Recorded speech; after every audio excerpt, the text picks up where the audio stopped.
Мир вам, братья и сестры. Такой вот шейник соорудили.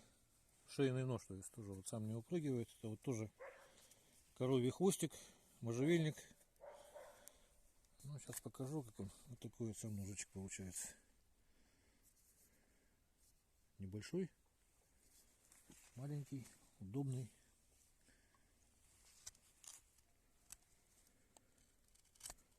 Рог лося порежем. 9 ХС металл. Клинок все время приятно пахнет. Можжевельник тут это, по дереву. Покажем. Вот так примерно строгается. Вот видно, да, какие куски отхватывает. Хвост коровы. Бреет. Кожу.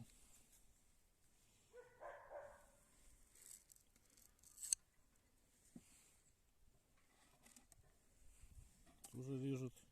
Такие вот колечки. Прочные очень получаются они, кстати.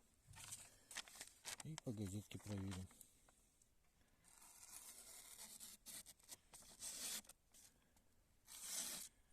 Примерно так. В общем, всего доброго. До свидания.